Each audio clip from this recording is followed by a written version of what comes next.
Jika smartphone ini adalah new normal dari smartphone kelas tengah, maka perkembangan teknologi mengarah ke arah yang tepat. Watch out, I'm coming for you, and it would feel like it's a dream coming true. Tagline Innovation for Everyone itu tuh emang udah jadi jiwanya Xiaomi ya. Tapi kayaknya yang paling menjiwai tagline ini adalah seri Redmi Note-nya. Spek bagus di harga terjangkau tuh selalu jadi nilai jual utamanya. Dan di seri Redmi Note 9 Pro ini speknya tuh juga makin bagus dengan harga yang makin terjangkau. Bayangin aja, dengan harga 3,4 juta sobat tuh bisa dapetin smartphone dengan spesifikasi Snapdragon 720G, RAM 6GB dan memori internal tuh 64GB. Varian RAM 8GB dengan memori internal 128GB juga hadir dengan harga 3,8 juta. Yang dimana kalau misalnya sobat nanya, saya mendingan ya ambil varian yang 8GB-nya. Jadi biar bisa dipakai dalam jangka waktu yang lebih lama. Dibanderol dengan harga terjangkau, apa bikin HP-nya kelihatan ekonomis?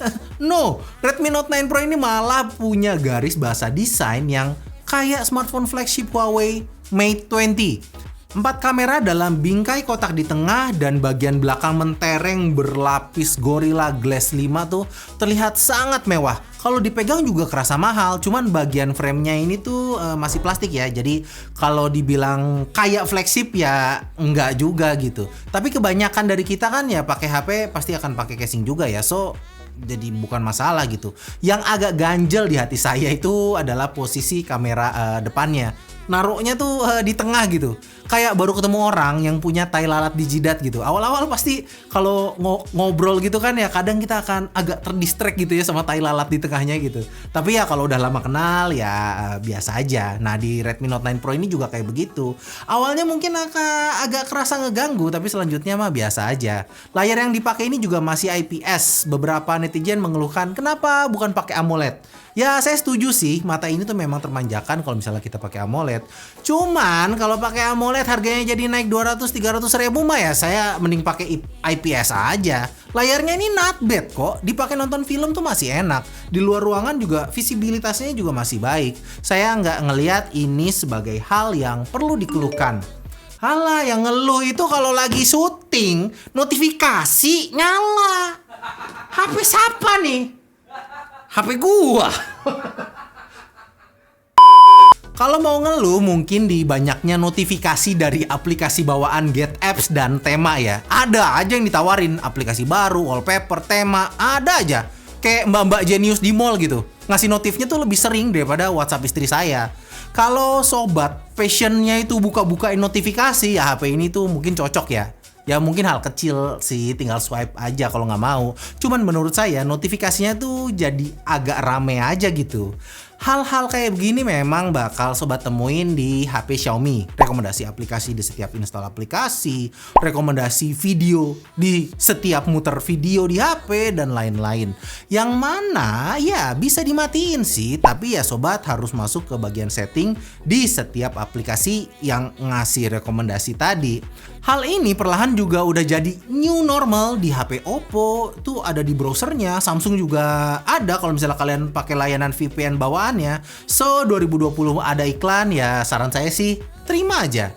Karena sayang banget sih kalau kalian mundur nggak beli HP ini tuh karena iklan. Xiaomi Redmi Note 9 Pro ini tuh bagus di semua sektor. Baterainya tahan lama sob, 8 jam screen on time lebih. Ngecasnya cepet 30 watt. 30 menit keisi 53%. Sejam dikit ya udah penuh lah, sejam lebih dikit gitu. Dipakai main game ya nggak cuman enak tapi juga bisa dipakai dalam jangka waktu yang lama. PUBG masih belum bisa frame rate ekstrim sih. Tapi ya kayaknya dulu Redmi Note 8 Pro udah bisa kan ya?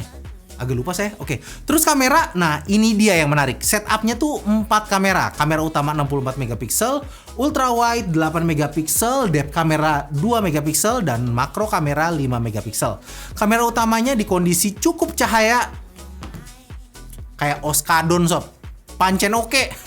Sangat detail, tajam, dan kontrasnya tuh bagus. Apalagi kalau AI-nya dinyalain, warna tuh jadi kayak vivid, dan hasil fotonya tuh kayak siap post Instagram lah. Lihat foto patung ini deh, sangat bagus yang akhirnya saya jadiin buat wallpaper. Low lightnya juga lumayan loh, langit lumayan bersih walau kadang ya agak trying too hard ya bikin foto tuh jadi terang. Contohnya di foto telepon umum ini, kesannya di belakang kompleks saya itu lagi ada dangdutan gitu, terang banget langitnya. Dan di foto bagian kiri tuh diangkat banget brightness-nya biar kelihatan siluet fotonya. Kesannya malah fotonya tuh jadi nggak natural. But overall sih low light kayak begini tuh nggak akan malu-maluin lah kalau di post di sosmed. Depth sensornya juga ngebantu buat ngasilin hasil foto yang keren. Hasilnya cukup rapih meski tentu nggak selalu sempurna. Makronya ya 5 megapiksel, tajam enggak begitu. Saya sih kurang suka ya sama lensa makronya, nggak tahu kenapa. Lensa ultra wide-nya ada, hasilnya ya bisa sobat lihat. Hasilnya oke, HDR lumayan. Cuman mungkin karena gegara Covid ini saya tuh jadi jarang pakai ya. Biasanya kan saya pakai buat foto-foto pemandangan soalnya. Nah, bagian keren dari kamera ini adalah sekarang ada professional mode yang bisa menangkap foto dengan mode RAW. Jadi yang suka foto-foto bisa lanjut ngedit-ngedit lagi biar hasil fotonya tuh makin oke. Perekaman videonya maksimal di 4K 30 frame per second. Hasilnya bagus, cukup detail tapi nggak ada stabilizernya. Agak goyang-goyang jadinya. Kalau mau stabil mending pakai resolusi Full HD 30 fps-nya. Hasilnya bagus loh. Dulu mah cuman iPhone yang bisa kayak begini. Sekarang HP-HP kelas tengah tuh udah hampir kayak begini semua hasilnya. Professional mode juga ada di Redmi Note 9 Pro. Kalian bisa atur sendiri ISO, exposure compensation, shutter speed, white balance, bahkan fokus. Jadi kalau mau bikin video movement yang dari awalnya nggak fokus terus jadi fokus tuh bisa di HP ini. Slow motion juga ada 120 fps, 240 fps, dan 960 fps.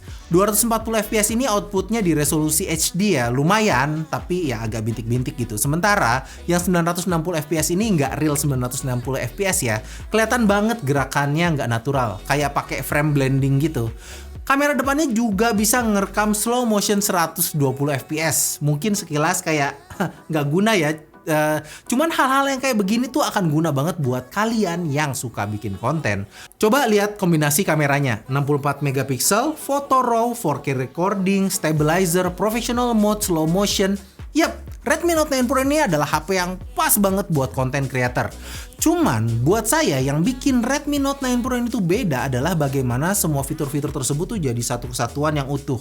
Bahasa kerennya adalah user experience. Selain enak dipakai buat sosmedan, baterainya tuh tahan seharian dan asik dipakai main game.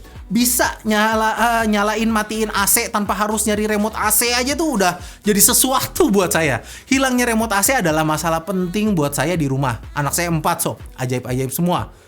Kalau lihat remote AC tuh kayak mau ngumpetin aja gitu bawaannya gitu. Nggak tahu apakah mereka passionnya ada di ngumpetin remote AC. Saya harus tanyakan juga nih ke psikolog. Cuman selama saya pakai HP ini, remote hilang. Tinggal pakai HP ini aja. Butuh isi IMA nih, HP ini juga ada NFC-nya sob. Masih pakai earphone lama, 3,5 mm headphone jack masih ada juga di sini. So, smartphone ini tuh komplit dan saya suka banget makainya. Yang paling ngeganggu saya ya itu tadi, kalau misalnya lihat video gitu ya muncul rekomendasi. Bahkan kadang suka nongol di notifikasi. Bisa dimatiin? Bisa. Selama 30 hari dan buat notifikasi dan 90 hari buat rekomendasi. Mungkin itu adalah hal yang memang harus diterima ya buat smartphone super value for money ini. Apakah saya merekomendasikannya? Tentu saja. Dengan bandol harganya sobat udah bisa dapat banyak hal. Nah, karena udah dikasih lebih, sedikit ngasih balik ke Xiaomi dalam bentuk iklan, nggak masalah kan ya?